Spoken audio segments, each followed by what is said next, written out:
These my dollars make it hurt.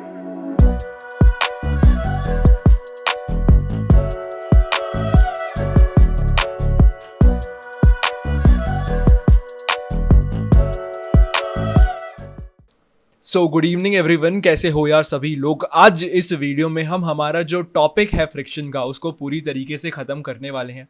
Friction से related NCERT में जितनी भी बातें करी गई हैं वो सभी यहाँ पे मैं कवर करा रहा हूँगा, ठीक है। और उसी के साथ साथ हम फ्रिक्शन के कुछ एग्जाम्पल से फ्रिक्शन को इन डेप्थ समझने की कोशिश करेंगे। मैं चाहूँगा कि इस वीडियो के बाद फ्रिक्शन से रिलेटेड तुम्हारे दिमाग में कोई डाउट नहीं बच रहा हो, ठीक है। तो अगर तुम चाहते हो तुम इस पूरी वीडियो का जो है तुम्हें अच्छे से फ़ायदा मिल रहा हो तो I request all of you कि यार पूरी वीडियो देख के जाना, आधे में मत छोड़ना, ठीक है। तो यार वीडियो शुरू करने से पहले like every time let me introduce my self. तो यार यहाँ पे जो है कुछ चीज़ें लिखी हुई है मेरे बारे में, तुम पढ़ सकते हो, ठीक है। और उसी के साथ साथ तुम्हें पता ही होगा कि padle.in जो है वो हमारा इंस्टाग्राम हैंडल है। तो वहाँ पे यार काफ़ी इंपॉर्टेंट अपडेट्स आती रहती है तुम्हारे लिए, जो भी नई चीज़ें पाइपलाइन में होती हैं, राइट, उन सभी चीज़ों से रिलेटेड तुम्हें वहाँ पे अपडेट देखने को मिल जाते हैं। सिमिलरली पढ़ले 11th जेईई एंड नीट जो है that is our Telegram group, तो वहाँ पे भी तुम आ सकते हो फटाफट, ठीक है। एंड इसी के साथ साथ यार तुम्हें पता है कि padle.in पे, ठीक है, फिजिक्स के जो चैप्टर्स हैं उनके नोट्स जो हैं वो डल चुके हैं, ठीक है। तो वो तुम जाके देख सकते हो फटाफट। और उसी के साथ साथ तुम्हें इस वेबसाइट पे और भी कई सारी चीज़ें देखने को मिलेगी। एक टेस्ट सीरीज़ भी है हमारी यार छोटी सी, वो भी तुम जाके फटाफट से चेकआउट कर सकते हो, ठीक है। तो यार हमारा टॉपिक शुरू करते हैं फ्रिक्शन। सबसे पहले सुंदर सी हेडिंग लिख देते हैं यार, एज यूजुअल जो हम लगाते हैं, ठीक है। सबसे पहले पेन का कलर चेंज कर लिया जाए, ठीक है। हमारी हेडिंग लगा देते हैं, दैट इज फ्रिक्शन, ठीक है। तो फ्रिक्शन क्या है बेसिकली हम ये समझने की कोशिश करते हैं। तो यार सबसे पहला पॉइंट तुम डाल सकते हो, it is a contact force. Friction is nothing but a contact force. जिसको याद है मैंने बताया था कॉन्टैक्ट फोर्स दो तरीके के होते हैं, राइट। कॉन्टैक्ट फोर्स जो तुम्हारा जो सरफेस है उसके पैरेलल लगेगा, ठीक है, उसको मैं क्या बोलता था, उसको मैं बोलता था फ्रिक्शन। एंड कॉन्टैक्ट फोर्स जो तुम्हारे सरफेस के परपेंडिकुलर लगता है उसको मैं क्या बोलता हूँ, उसको मैं बोलता हूँ नॉर्मल फोर्स। इस तरीके की कुछ बातें हमने कर रखी हैं, ठीक है। अब इसके अलावा फ्रिक्शन की यार भैया प्रॉपर्ली डिफाइन तो करो फ्रिक्शन क्या है, ठीक है। तो अब ये डेफिनेशन ध्यान से सुनना। अगर तुमने इसे ध्यान से सुना है, इसे ध्यान से समझ लिया है, तो आगे चल के जहां पे फ्रिक्शन की डायरेक्शन निकालनी होती है, फ्रिक्शन कहाँ लग रहा है कहाँ नहीं लग रहा है, इस तरीके की चीज़ों में तुम्हें कंफ्यूजन नहीं होगा। अभी तुम्हें लग रहा होगा कि भैया ये तो बड़ी आसान चीज़ है, लेकिन जब आगे 2 ब्लॉक्स या 3 ब्लॉक्स वाली प्रॉब्लम आती है तब ये सारी चीज़ें थोड़ी सी डिफिकल्ट हो जाती है हमारे लिए, ठीक है। तो यार अब तुम डेफिनेशन लिख सकते हो फ्रिक्शन की क्या है। Friction is a contact force, ठीक है। Friction is a contact force which opposes, ठीक है। It is a contact force which opposes, right, which opposes relative motion और टेंडेंसी ऑफ रिलेटिव मोशन, ठीक है। जो कि जो हमारा रिलेटिव मोशन है उसको अपोज कर रहा है, या फिर रिलेटिव मोशन की अगर टेंडेंसी है तो उसको भी अपोज कर रहा है, ठीक है, ठीक है। अभी इसका मतलब बहुत ही बेहतरीन तरीके से समझ आ रहा है। यहाँ पे रिलेटिव मोशन क्यों लिखा है एंड मोशन क्यों नहीं लिखा है ये भी तुम्हें आगे बहुत अच्छी तरीके से समझ आएगा, ठीक है। तो अब एक हम हमारे दिमाग में एक एग्जाम्पल से इसे समझने की कोशिश करते हैं। मान लेते हैं एक ब्लॉक जो है वो इस सरफेस पे रखा हुआ है, ठीक है। ये हमारा ब्लॉक और ये हमारी जो सरफेस है जिस पे फ्रिक्शन है उस पे ये ब्लॉक रखा हुआ है, ठीक है। अब इमेजिन करना, हम थोड़ा सा फोर्स ब्लॉक पे लगाते हैं, ज्यादा नहीं, थोड़ा सा फोर्स हम ब्लॉक पे लगाते हैं और हम देखते हैं ब्लॉक तो हिला ही नहीं, ब्लॉक तो हिला ही नहीं। कई बार ऐसा होता है हम कुछ भारी से डब्बे को धक्का लगाने की कोशिश कर रहे होते हैं और उसको धक्का लगाते वक्त हम ये फाइंड आउट करते हैं कि वो तो हिला ही नहीं, ठीक है। तो ऐसा क्या हो जाता है वहां पे, ऐसा कौन सा फोर्स आ जाता है जिसकी वजह से वो हिलता नहीं है, वो फोर्स होता है फ्रिक्शन, ठीक है। कुछ नई बात नहीं है, अभी तक ही हमें पता ही होगा। तो यहाँ पे इसका एफबीडी बनाने की कोशिश करते हैं। एफबीडी मतलब free body diagram. Free body diagram क्या होता है, free body diagram is nothing but हमने एक बॉडी ली और उस पे लगने वाले जो भी फोर्सेस थे वो यहाँ पे डायग्राम के थ्रू दिखा दिए। तो ये हमारा हो जाता है एफबीडी, यानी कि फ्री बॉडी डायग्राम। बस इतनी सी बात है। तो यहाँ पे इस ब्लॉक का एफबीडी बनाते हैं। तो ब्लॉक का एफबीडी क्या हो रहा है, मैं ब्लॉक को धक्का लगा रहा हूँ, राइट। मैं क्या कर रहा हूँ, ब्लॉक को धक्का लगा रहा हूँ, मैं धक्का लगाया ब्लॉक को, ठीक है। तो मैं ब्लॉक पे कुछ एफ फोर्स अप्लाई कर रहा हूं, मैं ब्लॉक पे एफ फोर्स अप्लाई कर रहा हूं। इसके साथ साथ यहां पे और कौन से फोर्सेस होंगे, यहां पे ब्लॉक पे ग्रेविटेशनल फोर्स लग रहा होगा नीचे की तरफ, ठीक है। तो उसको मैं बोल देता हूं एम जी। एम क्या है, M is the mass of the block, ठीक है। एंड सरफेस ऊपर की तरफ यहां पे कुछ नॉर्मल फोर्स लगा रही होगी, यहां पे मुझे पता है जो मेरा नॉर्मल फोर्स है वो एम जी के बराबर आएगा, तभी जो ब्लॉक है वो ऊपर की तरफ या नीचे की तरफ नहीं जा रहा है। अब मुझे एक और चीज पता चल गई, अब मुझे ये पता चला कि मैंने यहां पे कुछ फोर्स तो लगाया, ठीक है, लेकिन ये जो ब्लॉक है इसका मोशन नहीं हुआ, यानी कि अपोजिट डायरेक्शन में भी कुछ फोर्स लग गया होगा, ठीक है। अब यहां पे जो अपोजिट डायरेक्शन में फोर्स लगता है, यहां पे जो अपोजिट डायरेक्शन में फोर्स आया, इसको मैं बोलता हूं फ्रिक्शन फोर्स। और ये जो फ्रिक्शन फोर्स था ये किसके इक्वल था, जो फोर्स मैं लगा रहा था, जो फोर्स मैं लगा रहा था, इसी फ्रिक्शन के फोर्स को मैं क्या बोलता हूं, स्टैटिक फ्रिक्शन। स्टैटिक फ्रिक्शन क्यों बोला, क्योंकि अभी जो बॉक्स है मेरा वो हिल नहीं रहा है। हिल कैसे नहीं रहा है, जो बॉक्स है एंड जो सरफेस है, राइट, ये जो बॉक्स है, ये जो बॉक्स है मेरा, ये देखना, ये जो बॉक्स है मेरा एंड ये जो सरफेस है, ठीक है, इनके बीच में रिलेटिव मोशन नहीं हो रहा है, इसलिए मैं कह सकता हूं कि जो मेरा बॉक्स है वो यहां पे स्टैटिक पोजीशन में है। तो यहां पे जो फ्रिक्शन लग रहा होगा इस केस में वो क्या होगा, स्टैटिक फ्रिक्शन, ठीक है। अब स्टैटिक फ्रिक्शन कितना लगा, जितना मैंने फोर्स लगाया उतना ही स्टैटिक फ्रिक्शन लग गया, तभी तो जो मेरा बॉक्स था वो स्टैटिक पोजीशन में था, वो हिला ही नहीं। अब ऐसा हमेशा होगा क्या, ऐसा हमेशा तो होगा नहीं। एक लिमिट के बाद जब मैं फोर्स लगाऊंगा तब ब्लॉक आगे चलने लगेगा, ठीक है। तो वो जो लिमिट होती है उसको हम बोलते हैं लिमिटिंग स्टैटिक फ्रिक्शन, ठीक है। समझना हो क्या रहा है यहां पे, मैं एक प्लेन है, उस पर कुछ फ्रिक्शन है, उसके ऊपर एक बॉक्स रखा है, राइट। तो यहां पे हम मान लेते हैं कुछ बॉक्स रखा है, देखिए ये बॉक्स रखा है। अब मैं इसको धक्का लगा रहा हूं, बहुत ही कम फोर्स लगा रहा हूं और मैं देख रहा हूं कि जो है आगे नहीं बढ़ रहा है। तो ये आगे क्यों नहीं बढ़ रहा है, ये आगे इसलिए नहीं बढ़ रहा है क्योंकि इस पे मैं आगे जो फोर्स लगा रहा हूं, राइट, वही फोर्स ये जो बॉक्स है एंड ये जो सरफेस है इनके बीच में जो फ्रिक्शन है, राइट, वो इस बॉक्स को जो मैं फोर्स लगा रहा हूं उसके इक्विवेलेंट वो जो फ्रिक्शन है वो जनरेट हो रहा है और वो उस फोर्स को कैंसिल आउट कर रहा है। अब ये हमेशा करेगा क्या, नहीं, एक लिमिट से ज्यादा जब मैं फोर्स लगाऊंगा, एक लिमिट से ज्यादा जब मैं फोर्स लगाऊंगा तब ये जो ब्लॉक है आगे चलने लगेगा, ठीक है। तो यहां पे हो क्या रहा है, अब इसको थोड़ा ग्राफिकली समझने की कोशिश करते हैं। एक लिमिट तक तो मैंने जो फोर्स लगाया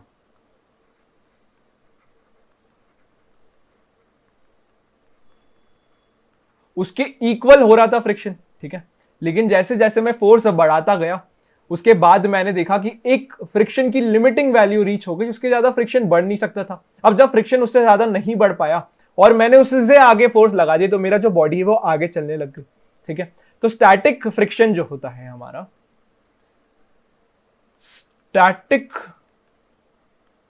फ्रिक्शन जो होता है हमारा, स्टैटिक मतलब कब, जब हमारा जो बॉक्स है जो हमारे सरफेस पे रखा है उसके एंड हमारी जो सरफेस है उसके बीच में कोई रिलेटिव मोशन नहीं हो रहा है, तभी वहां पे क्या लगेगा, स्टैटिक फ्रिक्शन, ठीक है।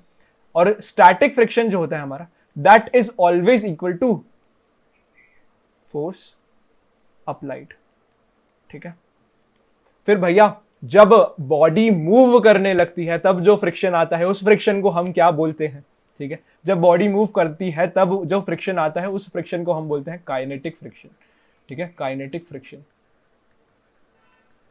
इस फ्रिक्शन की एक अच्छी बात है, ये हमेशा एक फिक्स्ड होता है। ये क्या होता है, हमेशा फिक्स्ड।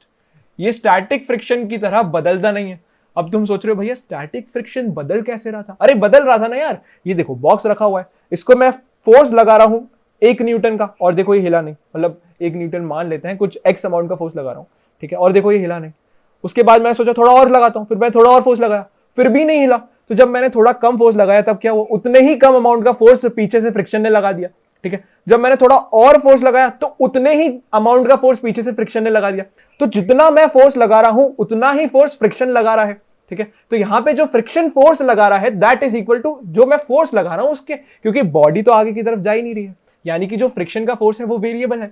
लेकिन एक बार जब ये बॉडी मोशन में आ गई, तब जो फ्रिक्शन का फोर्स पीछे की तरफ लग रहा होगा वो एक फिक्स्ड क्वांटिटी के इक्वल होगा,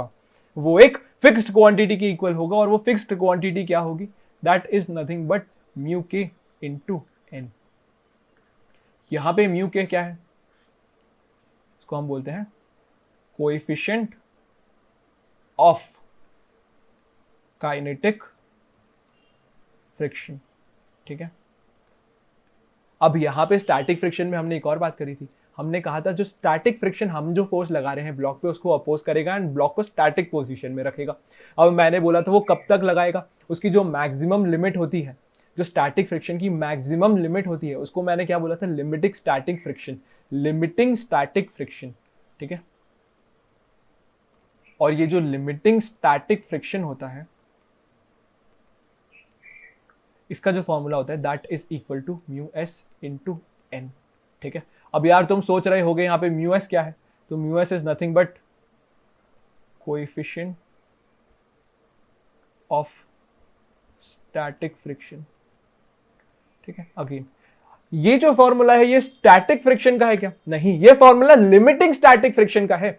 यहां पे ये फॉर्मूला मुझे बता रहा है कि जो मेरे स्टैटिक फ्रिक्शन है उसकी मैक्सिमम वैल्यू क्या हो सकती है, ठीक है। लेकिन यहां पे काइनेटिक फ्रिक्शन का जो फॉर्मूला है ये काइनेटिक फ्रिक्शन की मैक्सिमम वैल्यू या काइनेटिक फ्रिक्शन की लोअर वैल्यू ऐसा कुछ बता नहीं रहा, क्योंकि काइनेटिक फ्रिक्शन तो हमारा कांस्टेंट होता है, वो क्या होगा, that is equal to mu k into N. लेकिन यहां पे म्यू एस इंटू एन क्या बता रहा है, ये हमें बता रहा है हमारा जो स्टैटिक फ्रिक्शन है उसकी मैक्सिमम वैल्यू क्या हो सकती है, ठीक है। आई होप तुम्हें इससे रिलेटेड पूरी क्लैरिटी आ गई होगी, बच्चों को काफी कंफ्यूजन होता है, अगर नहीं आई है तो यार हम और चीजें जो है इससे रिलेटेड पढ़ेंगे ताकि तुम्हें पूरी क्लैरिटी आए, ठीक है।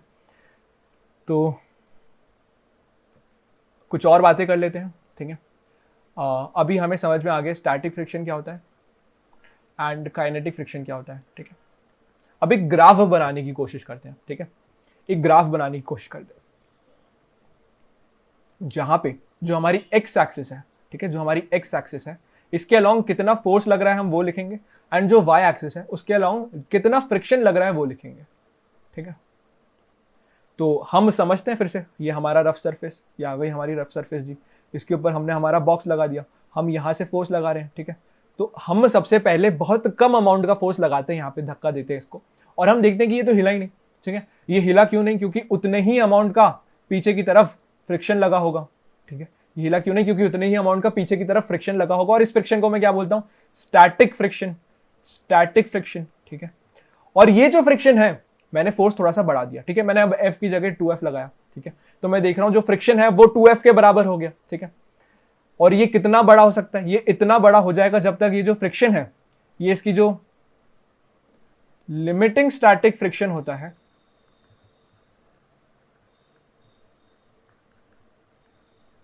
वो जो इस फ्रिक्शन की मैक्सिमम वैल्यू पॉसिबल है वहां तक ये चला जाएगा, ठीक है। तो हो क्या रहा है, मेरा जो फोर्स है वो फ्रिक्शन के इक्वल है। अगर मैंने फोर्स लगाया 1 न्यूटन का तो फ्रिक्शन भी कितना 1 न्यूटन का लगा दिया, अगर मैंने फोर्स लगाया 2 न्यूटन का तो फ्रिक्शन भी 2 न्यूटन का लग गया, ठीक है। अब मैं बोल देता हूं यहाँ पे जो फ्रिक्शन है उसकी जो हमारा लिमिटिंग स्टार्टिंग फ्रिक्शन है, राइट, ये किसके इक्वल है, ये 4 न्यूटन के इक्वल है, यानी कि 4 न्यूटन तक हमारा स्टैटिक फ्रिक्शन लगेगा। स्टैटिक फ्रिक्शन जो मैं फोर्स लगा रहा हूं उसके इक्वल ही होगा, तो 4 न्यूटन तक क्या होगा, देखो अब मैंने लगाया 3 न्यूटन फोर्स तो वापस फ्रिक्शन भी कितना 3 न्यूटन हो गया, अब मैंने लगाया 4 न्यूटन फोर्स तो फ्रिक्शन भी कितना 4 न्यूटन हो गया, ठीक है।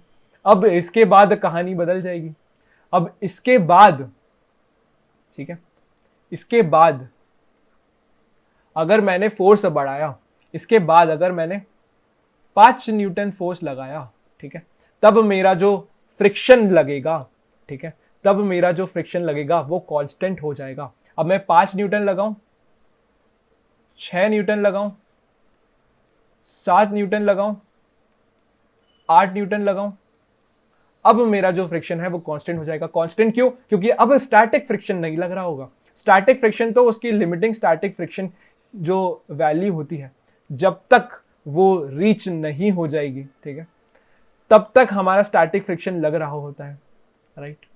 उसके बाद जो हमारा फ्रिक्शन लगता है दैट इज काइनेटिक फ्रिक्शन, ठीक है। तो यहाँ पे कुछ इस तरीके का ग्राफ आ रहा होता है, ये बाद में एक कांस्टेंट क्वांटिटी के इक्वल हो जाती है, राइट।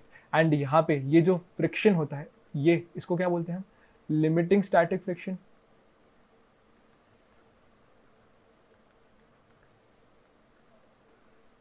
एंड यहाँ पे जो फ्रिक्शन लग रहा है इसको हम क्या बोलते हैं, काइनेटिक फ्रिक्शन, ठीक है। और ये जो है ये हमारा यहाँ पे कौन सा फ्रिक्शन लग रहा है, स्टैटिक फ्रिक्शन, ठीक है, ये जो वैल्यू वो जो स्टैटिक फ्रिक्शन की मैक्सिमम पॉसिबल वैल्यू थी, लिमिटिंग स्टैटिक फ्रिक्शन वो है। उसके बाद मैंने फोर्स और लगाया तो मेरा जो बॉक्स था वो एक मोशन में आ गया, और फिर तब जो फोर्स लग रहा होगा उसको मैं बोल देता हूं काइनेटिक फ्रिक्शन। ठीक है, तो यहाँ पे फ्रिक्शन से रिलेटेड हमने कुछ बातें करी, हमने उसका ग्राफ बनाया, आई होप तुम समझ पा रहे होगे। अब तुम सोच रहे हो यहाँ पे एक बम्प क्यों आता है, यहाँ पे एक बम्प क्यों आता है, क्योंकि mostly mu S into N जो कि क्या है मेरा लिमिटिंग स्टैटिक फ्रिक्शन, ये मेरा जो काइनेटिक फ्रिक्शन है जो एक कांस्टेंट क्वांटिटी होती है, राइट, उसके बड़ा होता है। ठीक है, तुम प्रैक्टिकली इमेजिन करके भी सोच सकते हो, एक जब हम एक इसको ऐसे ये रखा हुआ है, ठीक है, तो कहीं ना कहीं इसके पार्टिकल्स और मेरे हाथ के पार्टिकल्स के बीच में थोड़ी सी इंटरलॉकिंग हो गई है। ठीक है, तो मैं 1 न्यूटन का फोर्स लगाता हूँ, 2 न्यूटन का फोर्स लगाता हूँ, 3 न्यूटन का फोर्स लगाता हूँ, फिर मैंने 5 न्यूटन का फोर्स लगाया, अब ये 5.1 पे चल गया। ठीक है, 5.1 पे ये चल गया। ठीक है, लेकिन उसके बाद जब ये चलने लगा तो मैंने देखा कि ये 5 पे भी चल रहा है, 4.9 पे भी चल रहा है। ठीक है, लेकिन इसे हिलाने के लिए मुझे 5 से थोड़ा सा ज्यादा लगाना पड़ा।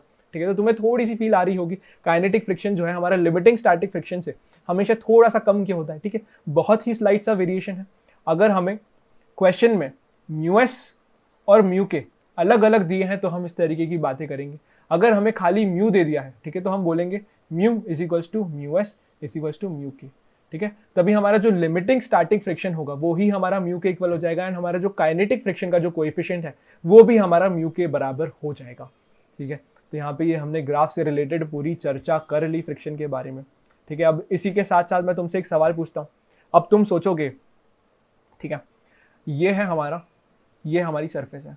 ठीक है, इसमें मैंने v वेलोसिटी लेके एक ब्लॉक को छोड़ दिया, v वेलोसिटी से एक ब्लॉक को छोड़ दिया। ठीक है, अब कुछ टाइम बाद फ्रिक्शन की वजह से ये जो ब्लॉक है ये रेस्ट पे आ जाएगा, ये जो ब्लॉक है ये रेस्ट पे आ जाएगा। ठीक है, तो अब यहाँ पे तुम क्या बोल सकते हो, तुम यहाँ पे बोल सकते हो कि फ्रिक्शन ऑलवेज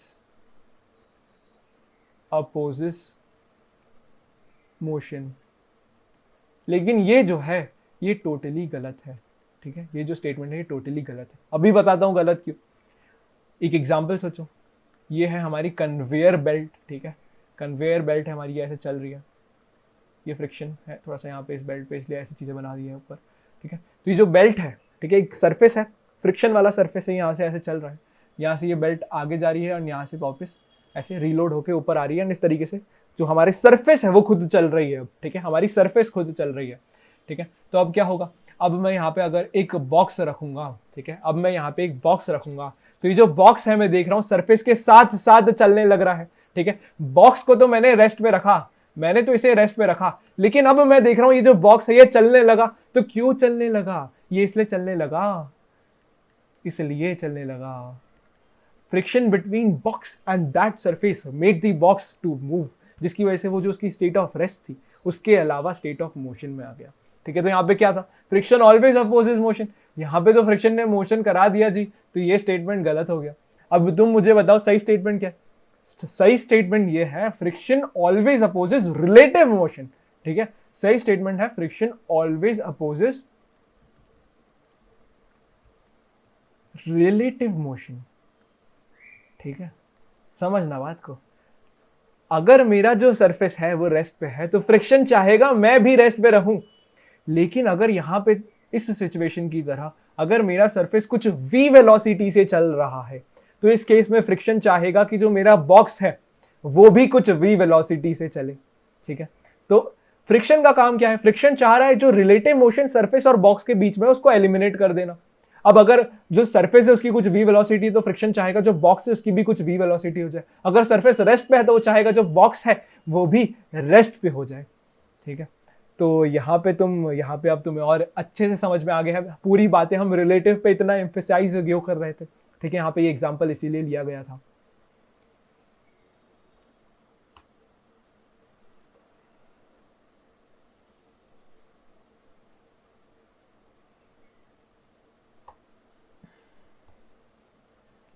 ठीक है, तो अब एक क्वेश्चन पूछता हूं, इस क्वेश्चन में तुम्हें मुझे बताना है डायरेक्शन ऑफ फ्रिक्शन क्या है, डायरेक्शन ऑफ फ्रिक्शन।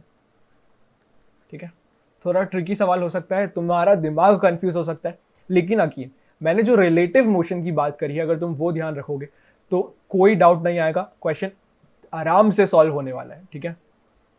तो देखो, ये है हमारी सरफेस, इस सरफेस के ऊपर एक ब्लॉक रखा हुआ है, उसके ऊपर एक और ब्लॉक रखा हुआ है। जो ऊपर वाला ब्लॉक है ये जा रहा है 2 मीटर पर सेकेंड से, एंड ये जो नीचे वाला ब्लॉक है ये ऊपर की जा रहा है 4 मीटर पर सेकेंड से, ठीक है। यहाँ पे जो कोएफिशिएंट ऑफ फ्रिक्शन है वो है म्यू, ब्लॉक 1 और सरफेस के बीच में, एंड ब्लॉक 1 एंड ब्लॉक 2 के बीच में भी कोएफिशिएंट ऑफ फ्रिक्शन है, and that is equal to mu as well, ठीक है। अब मुझे बताना है, तुम मुझे FBD बना के बताओ, ठीक है, ब्लॉक 2 का एंड ब्लॉक 1 का। तुम्हें मुझे क्या बताना है? FBD बना के बताना है। FBD मतलब सारे फोर्सेस जो कि ब्लॉक 1 एंड ब्लॉक 2 पे लग रहे हैं उनका डायग्राम बना के बताना है, ठीक है। जो भी मैंने चीजें बताई हैं वही सारे कंसेप्ट यूज हो रहे होंगे, ठीक है। लेकिन यहाँ पे तुम्हारी एक्चुअल मेंटल एक्सरसाइज हो रही है, इसलिए तुम्हें ये बहुत डिफिकल्ट लग सकता है कुछ बच्चों को। अगर नहीं लग रहा है तो यार वेल एंड गुड, तुम्हारी तैयारी अच्छी लग रही है, तुम सही तरीके से पढ़ाई कर रहे हो, ठीक है। तो अब ये क्वेश्चन सोचना थोड़ा यार, ठीक है। तो सबसे पहले हम देखने की कोशिश करते हैं फ्रिक्शन की डायरेक्शन हम निकाले कैसे। एक चीट कोड लिख लो, ठीक है, चीट कोड लिख लो, ठीक है। फ्रिक्शन की जो डायरेक्शन है ना हमारी, फ्रिक्शन की जो डायरेक्शन है दैट विल बी अपोजिट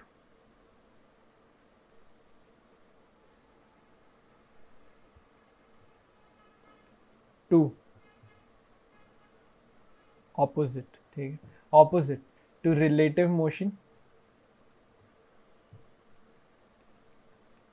ठीक है। अभी मैं तुम्हें चीट कोड बता रहा हूं फ्रिक्शन की डायरेक्शन निकालने के लिए, that will be opposite to relative motion, जो होता अगर फ्रिक्शन नहीं होता, ठीक है। तो ये तुम याद रख लो, अगर फ्रिक्शन नहीं होता, ठीक है। तो तुम मान लो ऐसा केस जहां पे फ्रिक्शन नहीं है, फिर तुम देखो रिलेटिव मोशन जो हो रहा है, राइट, वो किस डायरेक्शन में हो रहा है, ठीक है। तो वो रिलेटिव मोशन ना हो इस तरीके से फ्रिक्शन उसके अपोजिट डायरेक्शन में लग जाएगा। यही हमारा कंसेप्ट है, यही हमारी ट्रिक है, ठीक है। तो यहाँ पे अब तुम क्वेश्चन समझने की कोशिश करना। यहाँ पे जो तुम्हारा बॉक्स 1 है वो 4 मीटर पर सेकेंड से आगे की तरफ लग रहा है, आगे की तरफ जा रहा है, ठीक है। बॉक्स 1 सरफेस से 4 मीटर पर सेकेंड से आगे की तरफ जा रहा है, ठीक है। तो बॉक्स 1 पे किस डायरेक्शन में फ्रिक्शन लगेगा? बच्चे समझदार हैं, सोच लिए हैं कि पीछे की तरफ लगेगा, पीछे की तरफ लगेगा, ठीक है। बॉक्स 1 पे फ्रिक्शन सरफेस की वजह से पीछे की तरफ लगा। क्यों? क्योंकि बॉक्स 1 सरफेस से आगे की तरफ जाने की कोशिश कर रहा था, ठीक है। अब सरफेस पे किस डायरेक्शन में फ्रिक्शन लगेगा जी? सरफेस पे भी तो फ्रिक्शन लगेगा जनाब, एक्शन रिएक्शन पैर। अब एक्शन हुआ है तो उसकी रिएक्शन भी तो होगी, ठीक है, साइमल्टेनियसली सेम टाइम पे। अब उस सरफेस पे फ्रिक्शन किस डायरेक्शन पे लगेगा? सोच के देखते हैं। अगर मैं ब्लॉक को सरफेस मान लूं, ठीक है, अगर मैं ब्लॉक को सरफेस मान लूं तो मैं ये कह सकता हूं कि सरफेस मेरी 4 मीटर पर सेकंड से पीछे की तरफ जा रही है। अगर मैं ब्लॉक के रिस्पेक्ट में सोचूं, अगर मैं ब्लॉक पे बैठ जाऊं, ब्लॉक पे बैठने के बाद मैं क्या देखूंगा कि जो सरफेस है वो 4 मीटर पर सेकंड से पीछे की तरफ जा रही है। अरे सोच के देखना, अगर ब्लॉक 4 मीटर पर सेकंड से आगे की तरफ जा रहा है, अगर तुम एक गाड़ी में बैठे हो जो 4 मीटर पर सेकंड से आगे की तरफ जा रही है, तो तुम क्या देखोगे गाड़ी के अंदर कि पूरी दुनिया 4 मीटर पर सेकंड से पीछे की तरफ जा रही है, ठीक है। तो अब तुम ब्लॉक पे बैठ जाओ, तुम क्या देखोगे जो सरफेस है वो 4 मीटर पर सेकंड से पीछे की तरफ जा रही है, राइट। अब ये जो रिलेटिव मोशन हो रहा है इसको अपोज करना है फ्रिक्शन को।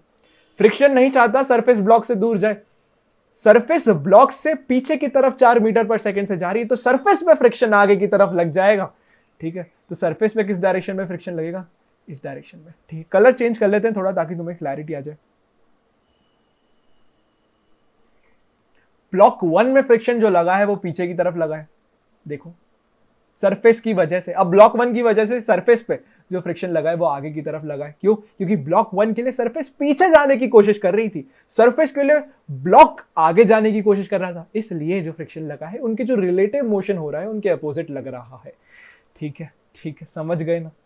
आई होप समझ गए होगे, ठीक है। मतलब इससे बेटर एक्सप्लेनेशन यार मुझे तो नहीं मिला है जिंदगी में, ये मैंने खुद समझ के समझा है और तुम्हें यहाँ पे इस तरीके से समझाने की कोशिश कर रहा हूँ, ठीक है। अब ब्लॉक 1 एंड ब्लॉक 2 पे देखना, ब्लॉक 1 एंड ब्लॉक 2 पे देखना, ठीक है। अब सरफेस को भूल जाओ, अब ब्लॉक 1 एंड ब्लॉक 2 पे देखो। ब्लॉक 1 जा रहा है 4 मीटर पर सेकंड से आगे की तरफ, ब्लॉक 2 लेकिन 2 मीटर पर सेकंड से ही आगे की तरफ जा रहा है, ठीक है। तो यहाँ पे क्या हो रहा है, मान लो दो गाड़ियां चल रही हैं, एक जा रही है 4 मीटर पर सेकंड से एंड एक जा रही है 2 मीटर पर सेकंड से, ठीक है। तो कुछ इस तरीके का होगा, 4 मीटर पर सेकंड वाली 2 मीटर पर सेकंड वाली को कुछ टाइम बाद ओवरटेक करेगी, करेगी कि नहीं, करेगी कि नहीं। तो यानी कि 2 मीटर पर सेकंड वाली देख रही होगी कि 4 मीटर पर सेकंड वाली उससे आगे जा रही है 2 मीटर पर सेकंड से। समझना समझना समझना जी, समझना। एक गाड़ी है जो कि जा रही है 4 मीटर पर सेकंड से, एक गाड़ी है जो कि जा रही है 2 मीटर पर सेकंड से। ग्राउंड के रिस्पेक्ट में एक जो भैया हैं वो यहाँ पे इनकी रेस करा रहे हैं और वो देख रहे हैं। तो लेकिन ये जो 2 मीटर पर सेकंड वाली गाड़ी है, इसमें जो भैया बैठे होंगे वो देख रहे हैं कि जो 4 मीटर पर सेकंड वाली गाड़ी है वो आगे जा रही है 2 मीटर पर सेकंड से, ठीक है। और इस गाड़ी में जो भैया हैं वो बैठे होंगे, वो भैया क्या देख रहे होंगे, वो देख रहे होंगे कि जो गाड़ी है वो पीछे जा रही है 2 मीटर पर सेकंड से, ठीक है। ठीक है, थोड़ी सी समझ आई तुम्हें रिलेटिव मोशन की कहानी। ट्रेन में बैठ के तुम खुद को इमेजिन कर सकते हो ये वाला सिनेरियो समझने के लिए, ठीक है। अगेन अब वापस आए थे हमारे ब्लॉग पे। तो यहाँ पे हम क्या देख रहे हैं, यहाँ पे हम देख रहे हैं, यहाँ पे हम देख रहे हैं, यहाँ पे हमारा कुछ कन्वेयर बेल्ट वाला सिनेरियो हो रहा है, कन्वेयर बेल्ट वाला सिनेरियो हो रहा है। यहाँ पे कन्वेयर बेल्ट तो कुछ 4 मीटर पर सेकंड से चल रहा है, लेकिन जो ब्लॉक है ऊपर बैठा हुआ वो कुछ 2 मीटर पर सेकंड से ही चल रहा है आगे की तरफ।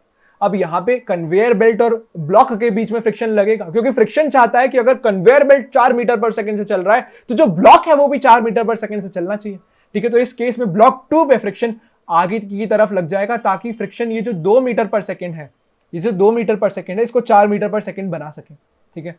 अब B1 पे B2 की वजह से भी तो कुछ फ्रिक्शन लगेगा। अभी तक हमने जो फ्रिक्शन देखा था वो B1 पे सरफेस की वजह से था, अब B1 पे B2 की वजह से भी तो कुछ फ्रिक्शन लगेगा। अब सोचो B1 पे B2 की वजह से क्या फ्रिक्शन लगेगा, ठीक है। अब यहाँ पे ब्लॉक ये भी तो चाहेगा, देखो समझो समझो, सरफेस क्या चाह रहा है, सरफेस चाह रहा है कि जो ब्लॉक है वो 4 मीटर पर सेकंड पे आ जाए, लेकिन ब्लॉक क्या चाह रहा है, ब्लॉक का फ्रिक्शन चाह रहा है कि जो सरफेस है वो ब्लॉक के साथ 2 मीटर पर सेकंड पे चलने लगे, ठीक है। तो रिलेटिव मोशन को खत्म करना है बस। तो अब ब्लॉक का फ्रिक्शन, ब्लॉक, ठीक है, ये जो ब्लॉक और जो सरफेस है उसके फ्रिक्शन की, उनके बीच में जो फ्रिक्शन है उसकी बात हो रही है, ठीक है। तो ब्लॉक के रिस्पेक्ट में सोचा जाए तो ब्लॉक 1 ब्लॉक 2 को क्या कराना चाहेगा, ब्लॉक 1 ब्लॉक 2 को चाहेगा कि वो 2 मीटर पर सेकंड पे आ जाए। अब ब्लॉक 1 ब्लॉक 2 को चाहेगा अगर 2 मीटर पर सेकंड पे आ जाए तो ब्लॉक 1 ब्लॉक 2 पे जो फ्रिक्शन लगाएगा, राइट, ब्लॉक 1 ब्लॉक 2 पे जो फ्रिक्शन लगाएगा वो पीछे की तरफ होगा। क्यों, क्योंकि ब्लॉक 1 की जो वेलोसिटी है वो कम है, तो ब्लॉक 1 चाहेगा कि ब्लॉक 2 की भी वेलोसिटी क्या हो जाए। फिर से इतना पूरा भूल जाओ, ब्लॉक 1 ब्लॉक 2 को उल्टा बोल दिया था मैंने। ब्लॉक 2 की जो वेलोसिटी है वो कम है, राइट। तो ब्लॉक 2 क्या चाहेगा कि ब्लॉक 1 की वेलोसिटी भी कम हो जाए, तो इसलिए ब्लॉक 2 क्या करेगा, ब्लॉक 2 ब्लॉक 1 पे पीछे की तरफ फ्रिक्शन लगाएगा, ठीक है, ठीक है। तो यहाँ पे अब तुम FBD बना के देख सकते हो, जो हमारा ब्लॉक 1 है इस पे 2 फ्रिक्शन लग रहे हैं पीछे की तरफ, एक जो ऊपर वाले ब्लॉक की वजह से लग रहा है वो भी पीछे की तरफ लग रहा है, जो सरफेस की वजह से लग रहा है वो भी पीछे की तरफ लग रहा है, ठीक है। हमारा जो ब्लॉक 2 है इसके ऊपर जो फ्रिक्शन लग रहा है वो आगे की तरफ लग रहा है ब्लॉक 1 की वजह से, ठीक है। एंड जो हमारी सरफेस है उसके ऊपर जो फ्रिक्शन लग रहा है, ठीक है, वो आगे की तरफ लग रहा है, वो आगे की तरफ लग रहा है। क्यों, क्योंकि ब्लॉक 1 हमारा मूव कर रहा है, ब्लॉक 1 चाहेगा कि सरफेस भी मूव हो जाए। अब सरफेस को मूव कराने के लिए ब्लॉक 1 सरफेस पे आगे की तरफ फ्रिक्शन लगा देगा, ठीक है। तो ये क्या थी हमारी एक्शन, ये हो गया हमारा रिएक्शन, या उल्टा भी बोल सकते हैं एक्शन ये रिएक्शन, ठीक है। सिमिलरली ये एक्शन ये रिएक्शन।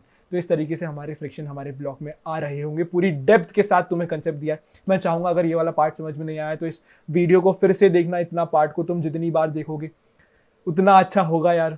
इतनी क्लैरिटी से मुझे कोई समझा देता तो मजा ही आ जाता यार एकदम, पर ठीक है कोई बात नहीं, हमने खुद से समझ लिया, ठीक है। अब कुछ और चीज़ों के बारे में बात कर लेते हैं, कुछ और चीज़ें हमारी NCERT में गिवन है उनके बारे में बात कर लेते हैं। सबसे पहले कलर चेंज कर लेते हैं, नहीं तो बच्चे मुझे खा जाएंगे, रेड कलर दिखता नहीं है भैया। एंगल ऑफ रिपोज क्या होता है जी, एंगल ऑफ रिपोज, ठीक है।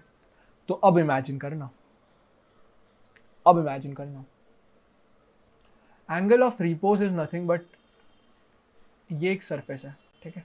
इसके ऊपर क्या रखा है, एक बॉक्स रखा है, ये है एंगल थीटा, ठीक है। अब ये जो थीटा है इसको मैं बढ़ा रहा हूं, थीटा इज इंक्रीजिंग, ठीक है। So theta max for which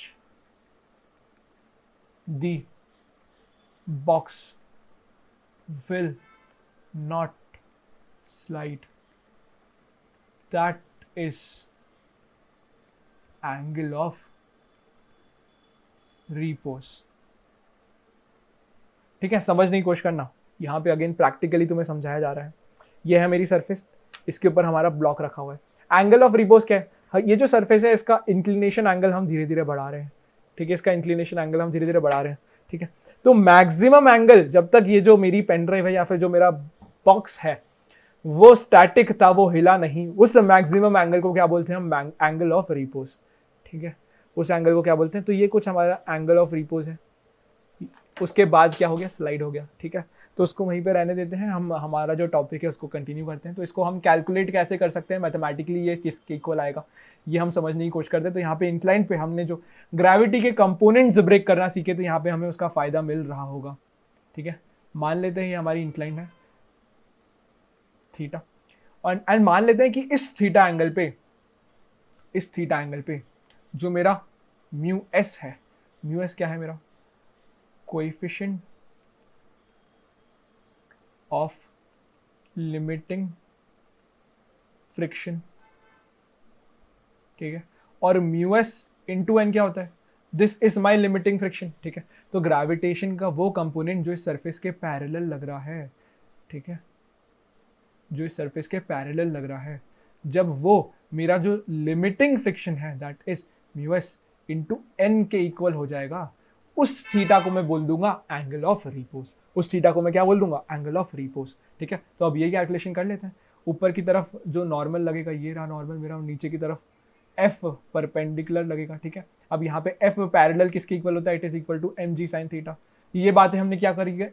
kinematics पे जब हम इंक्लाइन की प्रॉब्लम कर रहे थे तब हमने ये बातें करी है, इसलिए ये तो अब पता होना बहुत ज़रूरी है। पूरा काइनेमैटिक्स हमने पढ़ लिया है।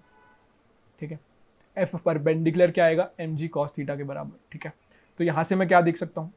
मेरे को निकालना है मैक्सिमम थीटा जब तक ये रेस्ट पे है, जब तक ये रेस्ट पे है। अब रेस्ट पे है मतलब कि जो फोर्सेस हैं ये बैलेंस आउट हो रहे होंगे, यानी कि परपेंडिकुलर डायरेक्शन में फोर्स हमें बैलेंस करना है, एंड पैरेलल डायरेक्शन में हमें जो है फोर्स बैलेंस करना है।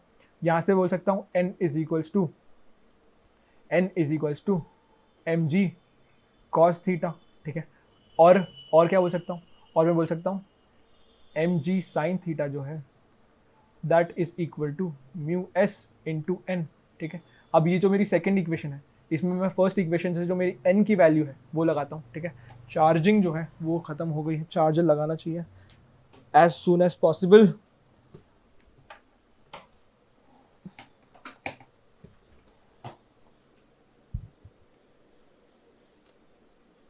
ठीक है, तो यहाँ पे मैंने दोनों perpendicular direction and parallel direction में जो फोर्सेस हैं उनको बैलेंस आउट करके यहाँ पे लिखा है।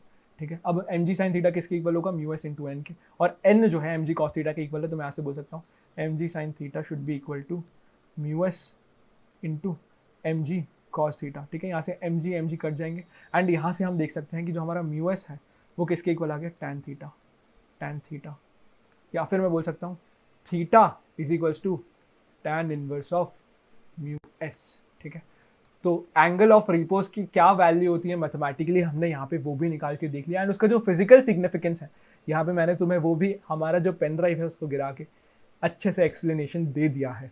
ठीक है, इसके बाद एक और चीज़ होती है, जिसको हम बोलते हैं angle of friction, angle of friction.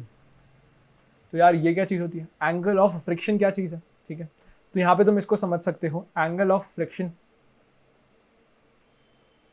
Angle between contact force and normal force, ये होता है हमारा एंगल ऑफ फ्रिक्शन। ठीक है, अब कॉन्टैक्ट फोर्स क्या है? Contact force is nothing but resultant of friction force and normal force.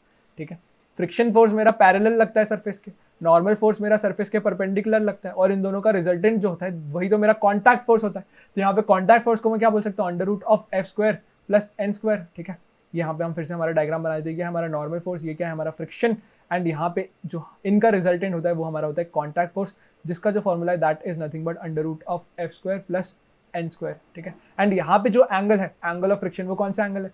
Angle between contact force, यानी कि ये एंड नॉर्मल फोर्स, ये तो ये जो एंगल है, ये जो थीटा एंगल है, ये है मेरा एंगल ऑफ फ्रिक्शन। ठीक है, अब इसको मैं निकालूं कैसे जी? यहाँ पे थीटा क्या है? यहाँ पे थीटा, यहाँ पे ये एफ है, तो मैं बोल सकता हूँ कि ये जो है ये भी मेरा जो एफ है, एफ यानी कि फ्रिक्शन की बात हो रही है यहाँ पे, फ्रिक्शन के इक्वल होगा। ठीक है। तो इस डायग्राम से मैं क्या बोल सकता हूँ, इस डायग्राम से बोल सकता हूँ tan theta is equals to friction upon में n, या फिर f अपॉन में n, ठीक है। तो थीटा किसके इक्वल आ गया, tan inverse of f upon में n। और यहाँ पे ये जो थीटा है इसको क्या बोलते हैं हम, एंगल ऑफ फ्रिक्शन, ठीक है, एंगल ऑफ फ्रिक्शन, ठीक है।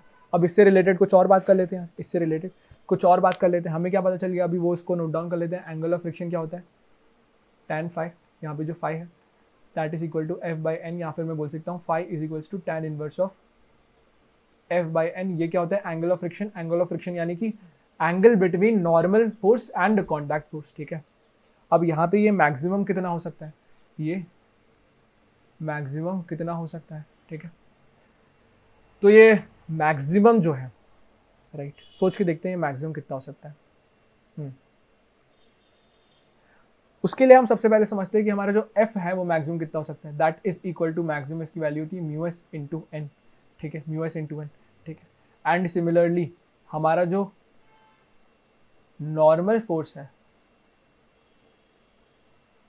वो तो एन ही रहेगा, ठीक है। वो तो जो भी हमारा नॉर्मल फोर्स लग रहा होगा उस सरफेस पे वही लगेगा, लेकिन वहाँ पे जो फ्रिक्शन की वैल्यू है जो कि मैक्सिमम हो सकती है that is mu S into N, right. तो यहाँ से मैं बोल सकता हूँ कि tan फाई की मैक्सिमम वैल्यू क्या आ जाएगी, tan फाई की maximum value that is possible that is equal to mu S. ये क्या है, tan फाई की मैक्सिमम वैल्यू। सिमिलरली अगर मैं तुमसे पूछूं कि tan फाई की मिनिमम वैल्यू क्या होगी यार, मिनिमम वैल्यू यानी कि जो फ्रिक्शन है ये जीरो के इक्वल हो सकता है, ठीक है। तो यहाँ से बोल सकता हूँ कि tan फाई की जो मिनिमम वैल्यू आ रही होगी that will be close to zero, ठीक है, that will be close to zero. Similarly मैं बोल सकता हूँ क्या, मैं बोल सकता हूँ मेरा जो कॉन्टैक्ट फोर्स है, ठीक है, मेरा जो कॉन्टैक्ट फोर्स है उसकी मैक्सिमम वैल्यू क्या आएगी, वो इज इक्वल टू फ्रिक्शन का स्क्वायर प्लस एन का स्क्वायर। अब फ्रिक्शन जो है वो मैक्सिमम कब होता है, वो मैक्सिमम होता है म्यू एस इंटू एन, ठीक है। तो इसकी मैक्सिमम वैल्यू क्या बोल सकता हूँ मैं, एन स्क्वायर, ठीक है, एन अंडर रूट के बाहर निकाल लेते हैं, म्यू एस का स्क्वायर प्लस 1, ठीक है। ये क्या हो गई, कॉन्टैक्ट फोर्स की जो मेरी मैक्सिमम वैल्यू है वो हो गई, ठीक है। तो इस तरीके से हमने कुछ और बातें कर ली यहाँ पे। अगर इससे रिलेटेड तुम्हें कुछ क्वेश्चन आएंगे तो तुम्हें इनकी डेफिनेशन याद रखना है। एप्लीकेशन वाला पार्ट आसान है, सबसे डिफिकल्ट पार्ट होती है फ्रिक्शन की डायरेक्शन देखना, किस बॉक्स पे किस डायरेक्शन में फ्रिक्शन लग रहा होगा। तो यार वो मैंने एक बहुत ही टेडियस सा एग्जांपल लेके उसे बेहतरीन तरीके से समझा दिया है, ठीक है। So this was all about the video. I really hope कि यार तुम्हें पूरी क्लैरिटी आई होगी। These my doubts make it hurt.